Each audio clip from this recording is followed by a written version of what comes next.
Toyota versus Nissan, the age-old debate. It really is, mate. It's been debated across campfires around this country since the beginning of the motor vehicle, and today we're going to decide once and for all, with your help, which one is better, Toyota or Nissan. Now, as you can see, we've brought some fine examples of every genre of Toyota and Nissan that really do matter. We've got our opinions, and obviously our audience have their opinions, so we're going to combine them all today. And what do you reckon? We put something in the comments so everyone can do a bit of a vote and we try and sort this out once and for all? Absolutely. I reckon there's going to be a comment, Team Nissan. We'll put that one down. If you vote for Team Nissan, put a like against that one. If you vote for Team Toyota, put a like against that one. That's where you guys come in. We're going to decide this once and for all. Let's get into it, Jesse. Starting with engine, do you reckon, mate? Yeah, exactly right. You've got to start with engines. Let's start with probably the best motor ever made. I'm not talking Nissan versus Toyota. I'm just talking about the best motor ever made. This is the 1HT FDE. Now, they're an amazing motor. They're super reliable. You make a lot of power out of them. I think it's probably the pinnacle of Toyota motors. Lots of people call them God's motor. In terms of reliability, they don't get much better than this. We don't actually know how many Ks, for instance, is on the Dirty 30. Taken it to the US, never had an issue. I've taken it all around the country, down the high country, everywhere. And guess what? It's just been reliable motoring. People do give them a bit of a hard time because they do have an electronic controlled fuel pump, but I think these are very tunable, and I'd actually rate this one more than the FT motor. I know a lot true, big call. A lot of people go for the FT because it's just mechanical is the best. Bush-proof, yeah. Absolutely, but this has just been the most reliable motor I've ever owned in my life, so I give this one full marks. Now let's talk about some Nissan motors, mate. Now you've got, I was hoping I could make a forklift joke, but you've got a petrol in yours, of course. These do come in forklifts, actually. Yep. Not many people know this. TB, obviously it's the TB40, so the petrol version. What they actually stand for is the best. It's probably one of Nissan's most underrated engines. Everyone sort of turns away from them because they're petrol, you know, everyone gets a bit scared, they use a bit more fuel, but these things are super reliable. I drove this thing for a long time, NA with big tyres, in the mud, just revving it every weekend. I didn't change the oil in this car for about 4 years. I think that's one of the best things about Nissans is the petrol motors that you guys have. Now we've got some petrol motors in the Toyota range, but there's nothing like these TBs, especially the TB48, which is in the GUs, of course. They have heaps of power, they're ultra reliable, and the best thing about them is they're cheap as well. Oh, they are cheap, yeah, and I feel like people used to be scared of petrol four-wheel drives like 3-4 years ago, and they're becoming more expensive now because people are realizing, hang on, like, if I'm not going to daily drive this in my weekend car, yeah, we'll use a little bit more, but they're so simple and they come with extra power. For a young bloke starting out, I wouldn't be scared of a petrol four-wheel drive at all. Now, I want to show you maybe the pinnacle. Now, they talk about some motor vehicles that will go down in history. We're talking about like the F40 Ferraris. We're talking about the A9X Tirana. How come I'm walking away from the GP then? I want to show you this one. This is an FT motor. So it's just like the FTE that was in the Dirty 30, but has a mechanical pump on it. So it's still 24 valve.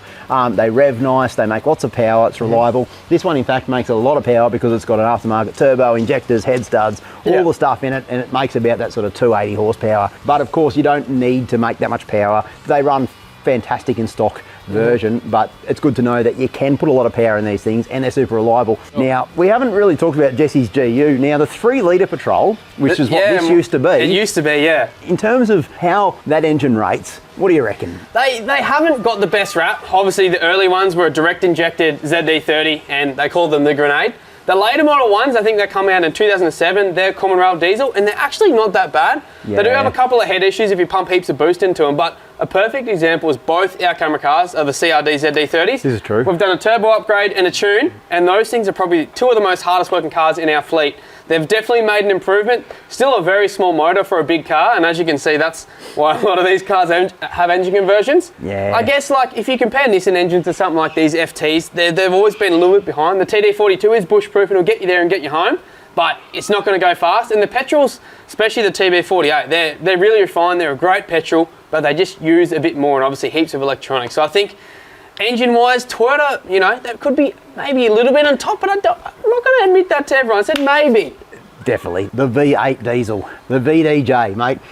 Now, there's not a lot to talk about with these ones. It's probably not my pick of the crop, but they make heaps of power. They tow beautifully. Burn heaps of oil, don't they? They burn in the earlier models. Yes, there were some oil burning issues. There was definitely some of those.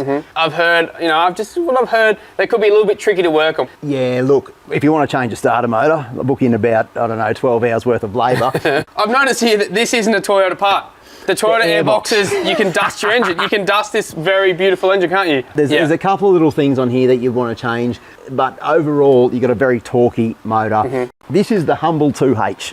in the farm truck. Now, what is so cool about these in terms of simplicity and reliability, there is nothing, in my opinion, in the whole four-wheel drive game that is on equal to these two. These two motors, the 2H and the 12HT. They're the only motor that can run without an alternator. As long as it's got diesel, you've got a bit of air coming through. Yeah. The well is your oyster. You can drive the whole of the Cape. It's going to get you home. It absolutely will. This thing has been probably the most reliable motor I've ever had in terms of, I've talked about the FTE a lot, but when I drove this up to the Cape, right, it was overheating, it was in the red. I remember you had a sock or something in here, you drove like that for a couple of days. A lot of sediment was coming out, but it was in the red for about 2,000 kilometres. Yeah. It took me about 3 days to drive it. I thought for sure I've done the head on this thing. Yeah. Didn't. It just loved it. We cleaned the radiator out. It was all full of junk. Yeah. As soon as we put a little sock in there and captured all the stuff out of it, this thing did Cape York. And it drove me home. Yeah. And like if that happened to my 200 series or just about any other motor that's here today, it would have grenaded. And this thing it'll stand the test of time. Righto, when it comes to engines, Nissan or Toyota, let us know in the comments below. Righto, mate, let's move on to drivetrains. Oh, this is a. I thought motors are tricky. Drivetrain's going to be really tricky. It will be. Now, I'm going to say first and foremost that if Toyota got the drivetrain correct, when I'm talking about the diffs, the axles, the CVs, and just how tough these things are, I reckon they would have built the ultimate four-wheel drive. But unfortunately, they're let down a lot of the time. But the 60 series has a CV about the size of a Hilux. Yeah, they're tiny. These are obviously very small in the old 40 series. One thing I have never done in my life, though, is broken an 80 series CV. Usually the hub lets go. It's usually the centre, which is harder to get out than a hub. The centre or the hub, one of the two. It's usually the hub goes first. That's where Nissan definitely got it right. The GQ, obviously the rear's still strong and the centre's strong. Those CVs are a little bit small, but the GU, that's the ultimate four-wheel drive diff unless you go something big like a Dana 60 or 14 bolts and stuff like that. Yeah, I think anyone who's ever seen a real tough four-wheel drive that's been customised and purpose-built for tough tracks, typically they'll be running GU diffs. Yeah, most SASs on these modern four-wheel drives are a GU diff in the front and GU in the back, stuff like that. CVs, standard GU CVs can take a hell of a lot of beating before you break one. And I find they're simpler to work on. They don't do this cone washer stuff, but I think if you're a Toyota person, that just comes, second nature. It really does. Since you've been wheeling with me, mate, you've got a pretty good crash course on 80 series drivetrains. But then again, I have not worked on many Nissans, and the long and short is, so not many break down. There's not many CVs or centers going those things. They just keep going. Yeah, Daryl was a perfect example of that. He had a GQ diff in the rear with a very shimmed up LSD, auto locker on the front, we put a GU diff in the front. I know it didn't have heaps of power. It still had 35s, and that thing got driven. It got driven so hard and didn't break anything driveline. It's ever. Amazing. And I sit back, and I've done this for a long time. You'll notice the way when I do drive my vehicle too hard, it breaks. It's simple as that. I've seen people come on the show driving Nissans that have got absolutely no regard for mechanical sympathy. They're bouncing all over rock steps, and these things somehow don't break. So, look, I think hats off to Nissans. Yeah, I think Nissan's got us in the drivetrain thing. I think a few Toyota people might blow up, a bit more technical with the floating axles and stuff, but just overall something you can bolt in and not work on. Nissan's got it, I reckon. What do you reckon now, Shaun? You told me you've got this little test you've thought of all week. What's the test? Well, the test is basically, it comes down to Toyota engineering versus Nissan engineering. I think one of the best ways you can prove how superior the Toyota engineering is to the open and closed door test, because every time I've ever heard any Nissan open and close their door, it sounds like an old farm gate opening and closing. That's part of the engineering. It's actually a security system. So if you're at camp and someone's trying to get in your car, you hear the GQ door squeak open and you know it's your car and you get up. So that's in the design. I reckon we start by opening and closing every door, and you guys can decide just how well they're built via the door sound. Is this thing going to open? It looks like it's rusted closed. No, it's never done that before. Go to the other side. No, I think the latch is broken on that one. But listen to this. This is a late model, 1984. Wow. Listen to this.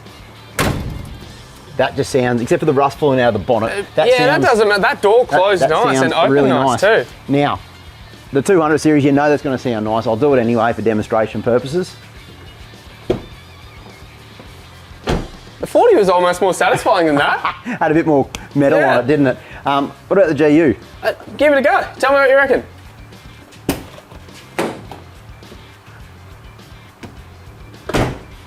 Okay, it's okay. It's okay. It was definitely louder. It definitely had a little clink in here. I want to take you to the Dirty 30. Keep in mind, this body is off a 1984 series, same model as I am. They had to chop it in half to make the doors line back up, is what he's trying to say. This is a 1984 vehicle.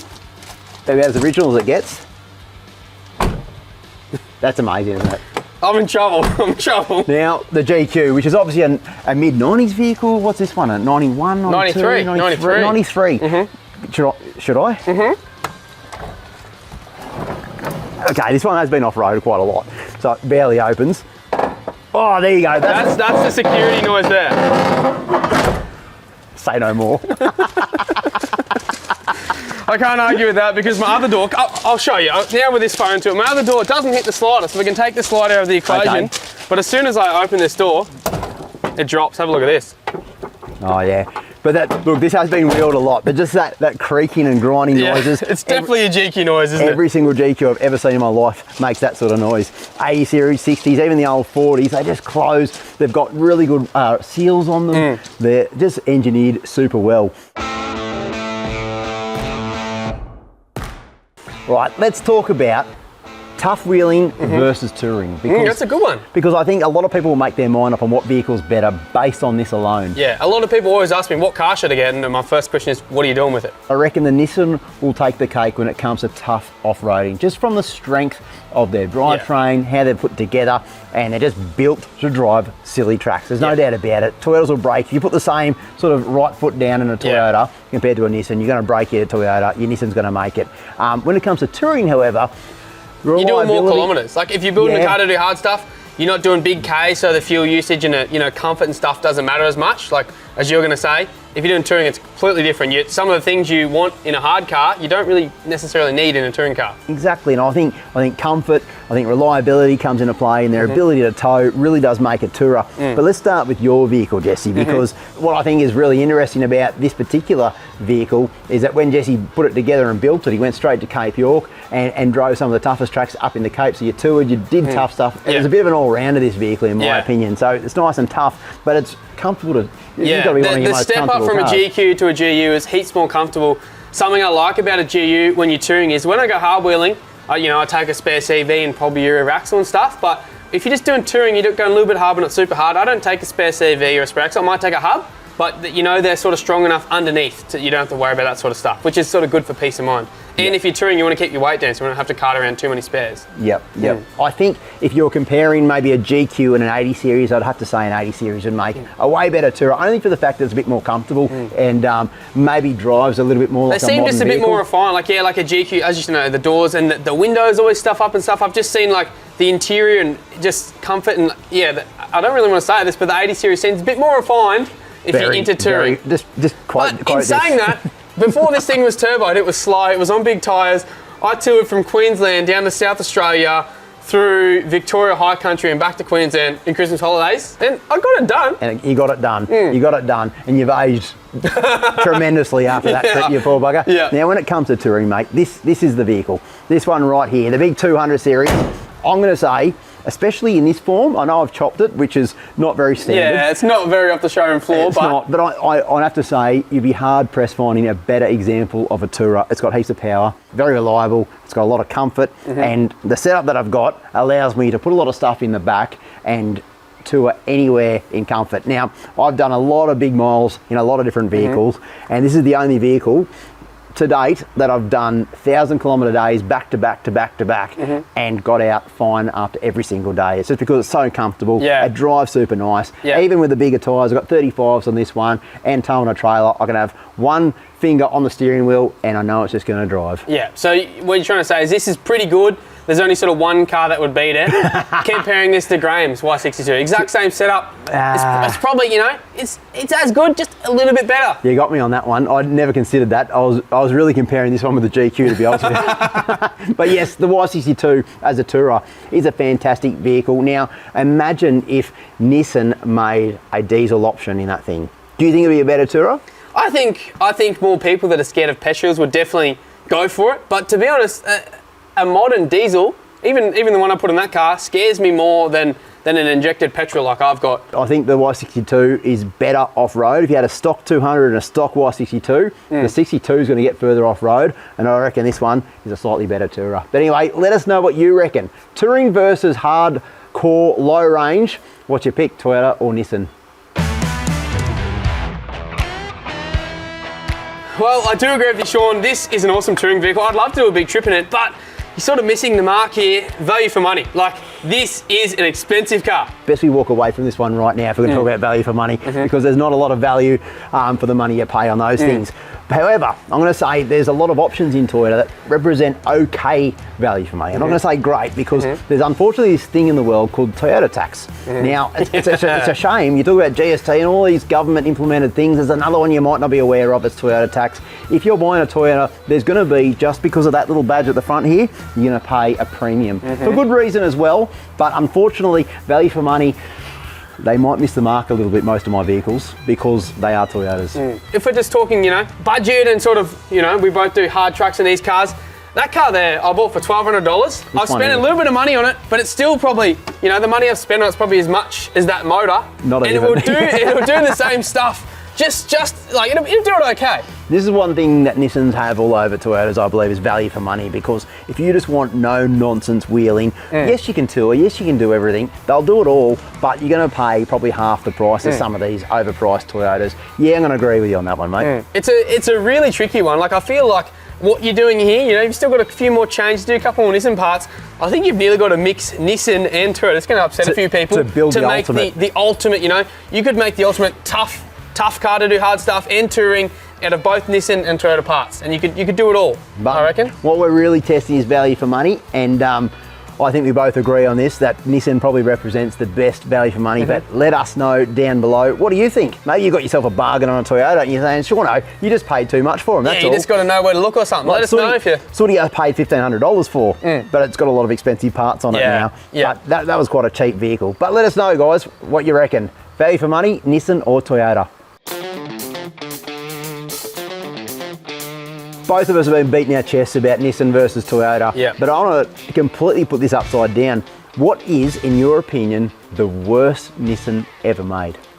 Just like an off-road Nissan, like full drive Nissan? Absolutely, it's got to be a patrol. I would probably say the direct injected ZD30. 2.8s don't have a great rap, but I feel like they're simple like a TD. They're not fast, they've got a couple problems, but they're very reliable, whereas you know, a DI ZD30, I'd probably steer clear of them altogether. The CRD one's different thing, but a DI ZD30, probably the worst patrol model made. You picked two Nissans that are absolute garbage. It's fantastic. No, not absolute. Now it's my turn, and I honestly cannot think of a bad Land Cruiser. There's none. Well, you tell me the worst 80 series you can buy. Okay, this is gonna be controversial. Wow. In my opinion, the worst Land Cruiser ever made is going to be anything with a 1HZ in it.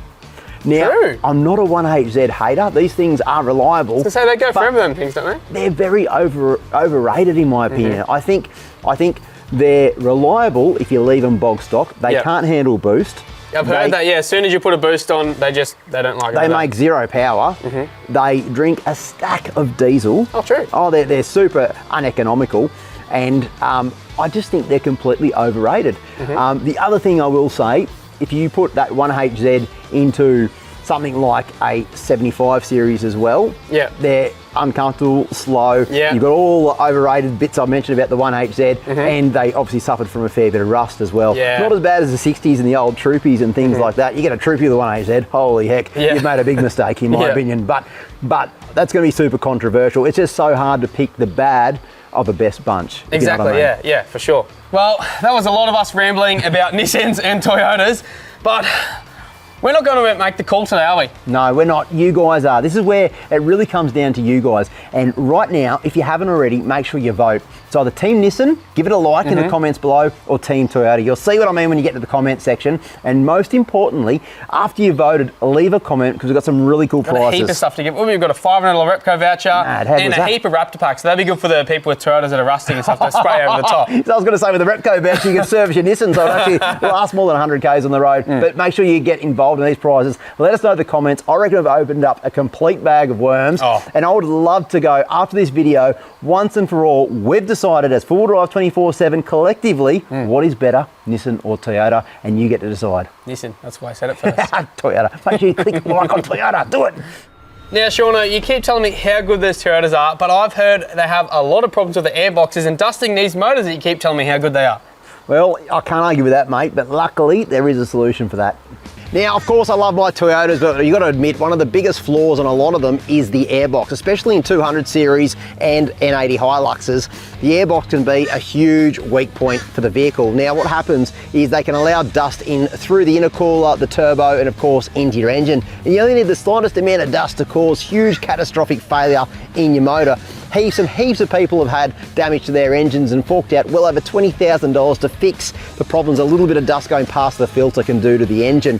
Now, even if you try and put a little bit of grease on here or try and seal these factory boxes up the best you can, it's not a long-term solution and they will leak dust because the plastic actually warps and flexes, which allows that dust to get through. A great solution is right here. This is the Donaldson Power Core filter. And what's so cool about this is it's got really good seals on it and it locks into place, allowing basically no dust to get through the filter. And the way it's actually been designed, it's got more surface area on the filter, so it works way more efficiently, stopping that dust get into your engine. If you ask me, it really is cheap insurance on a very expensive diesel motor. Now keep in mind, Donaldson have been making filters for mining and agriculture for well over 100 years. So if you ask me, they know something about keeping that dust out of these motors. Now if you're a Toyota owner, you really don't want to skip out on a mod just like this. We could talk about this all afternoon, Shaun, but I reckon sometimes it is good to talk to an expert. That's why I went and saw my mate Tom from EFS, sat down with him and had a bit of a chat about Toyota versus Nissan. I'm down here in the EFS R&D shed. As you can see behind me, these guys are flat out, and I've got my mate Tom here to ask him straight off the bat. I've got a question for you.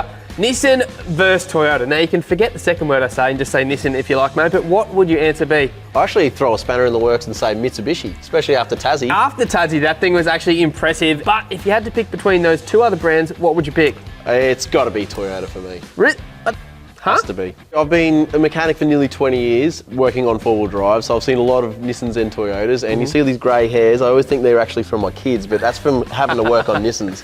That's fair. They're a bit more difficult to work on generally, but I used to see a lot of Nissans in my workshop. Not that many Toyotas. A lot of them came in, had well over 500,000 kilometres, still chugging along. So for me, it comes down to reliability. Toyota versus Nissan in four-wheel drives. For me, yes, I prefer the look of the old Toyotas and their reliability. And I guess because the 60 series with the round headlight kind of looks like a GQ. Is that why you prefer it? Sort of looks like a Nissan? Yeah, back then they all sort of looked the same. Now, one thing you mentioned was Toyota reliability. I can't really argue with that. They do say it's cruiser country out in Central Australia and all the farmers have them, but they do come at a cost. You've got to pay the cruiser tax or Toyota tax when you buy them.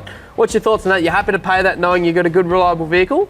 It's more than just reliability though as well. Like yes, you pay a lot for that badge on the front, but you get that on the back end too. So like your resale is going to be really good when you buy a Toyota as well, as opposed to a lot of Nissans which can lose a bit of their value there. Suspension, obviously that's what EFS does.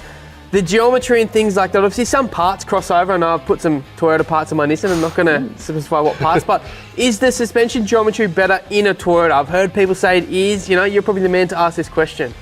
It depends on the vehicle again, but you got to look at like the fact that Patrol and a Cruiser, like you said, they share a lot of parts, like the bushes in the radius arms. We got shocks that cross over, so it depends on what you're doing with the vehicle. And then you can throw it, like you can start mixing and matching, and you can get the ultimate car with a Cruiser shock and a Patrol. And I guess that decision would have probably been easy for you to make, mate, because you've been around Nissans and Toyotas for a long time, because EFS has been producing suspension for them for as long as I can remember. Mate, we go back to 1962 making suspension. Wow, I didn't know it was that far back. Yes, it's an Australian owned and run business still to this day. We've been making suspension since 62. In the early 2000s, 2003, it became EFS. Previously, it was known as the Enforcer shock absorbers, which were aimed at the four-wheel drive market. And Nissans and Toyotas, as we know, have been around for that entire time. So basically, that's where we started. We've actually moved into doing pretty much every four-wheel drive accessory you can imagine. You do a heap of stuff, don't you? Yeah, since 2016 we started bringing out some bar work and recovery gears and a few other bits, and since then we've just built up the brand to pretty much encompass everything you need. Yeah, that's cool. So what's next for EFS? I mean, you've already got such a big branch. How do you improve on that? Well, our plan is just to fill any hole that we don't already have products for, so we're going to expand our range, and we're also trying to be a bit quicker to market with all of these new cars, because every couple of years now we're getting a facelift, so we've got to change our bar. As soon as they come in, we're getting them in R&D like this one. Yep. And we can come up with our new bar work to suit. Like, it's a long way from back in the day when there was just Nissan and Toyota we had to compete for, or we had to make products for. Now we've got all of these trucks coming out of China, we've got Korean ones, we've got all the Japanese ones, American trucks now. So the boys in R&D are definitely busy. Yeah, for sure. Well, Tom, it was good to hear your opinion on the age-old Nissan versus Toyota debate, even though I think you were wrong, and some very interesting facts on the EFS Citroën. I did not know that you guys were that old. That's crazy.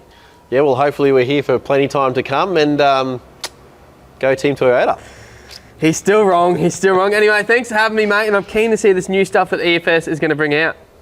Righto, I know a lot of you guys are looking for an absolute bargain when it comes to a second-hand vehicle, so it is time for our Gray's Deal of the Week. Mate, I love looking for the Gray's Deal of the Week to show these guys because I normally buy a couple of cars while I'm doing it.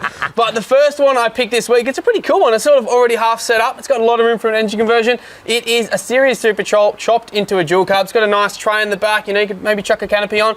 And it's pretty low K, so you could still drive it for a while. But the good news is you've got a good base of a car if that motor ever does go. Chuck an engine conversion in there, perfect tourer. Mate, if you get it for the right price, I think you'll be doing absolutely really well with that one. Something that caught my eye, mate, was a 2010 model 150 series Prado. Now, it does have 300,000 Ks on the clock. There. It is, but I think it's not that many if the vehicle's been looked after well. And at the current price at $10,000, represents an absolute steal, mate. So jump on that one. Now, I do agree that probably would be a good buy, and I wouldn't be too worried about the Ks. You know, they're meant to have a good motor. My next pick is a little bit different than my first one. It's more of an all-rounder. Perfect beach car. Build it into a tour if you want it, or even use it for work. It's a 2017 model D-Max. It's only got 147,000 on it, and the starting bid at the moment is around 20k, which is pretty cheap because they've got that really sought after 4J engine. Exactly right. That 3 litre is absolutely bulletproof, mate. With my next pick, mate, I've gone down a similar vein as you, mate. I'm going for an RG Holden Colorado 2017 model, 180,000 Ks on the clock. Just run in. It's not that bad at all, and for the current bid, which is $7,000, cheap as chips, mate. I think it'd be an absolutely perfect first vehicle or something nice and budget you can get into. Really reliable and dual cab. They don't get more versatile than that. Oh, for sure. Great all-rounder. This is one of my favourite parts of these, mate. From the audience shed, they show us what they've been building, and have a look at this 75 series. It's been coil swapped. What a weapon. I know, he's gone completely to town on this thing. And look at the final product. Yeah. I mean, it looks an absolute mint vehicle. The colour, and it's got canopy set up on the back. Looks unreal. It does, mate. And for your outstanding efforts on that build, mate, we're going to give you a Raptor pack. Now, it's going to have a stack of stuff that no doubt you'll put to great use. That means he can get out and use that car knowing he's going to be able to touch it up when he gets back. Well, I reckon that's just about all we've got time for today. It's been one of those really interesting conversations. Nissan versus Toyota, the age-old question. Yeah, there's been a hell of a lot of back and forth, but it's up to you guys now. We've got these 2 comments below. Like the Nissan one, definitely please do that. There will be a Toyota one there. You don't have to like the Toyota one. Absolutely. And, the best news is we've always got heaps of cool stuff coming up on the channel. I've been busy, you've been busy. I've been out with Jock having a ton of fun. So it's very important that you guys like and subscribe to all of our stuff so you know when the new cool videos are coming out. Absolutely. There's so much really cool stuff coming up. And make sure you follow us on all our social platforms. We've got Facebook, TikTok, and of course Instagram and YouTube. You're no doubt a subscriber of that already. Now, that's enough for us. Like I said, I've got to go and clean some oil out from under my driveway on these little Nissans that have just absolutely leaking all over the place. So that's enough from us. We'll see you next time for Drive 24/7. All right, mate, you got to clean that oil up, honestly, mate. I'll get some degreaser.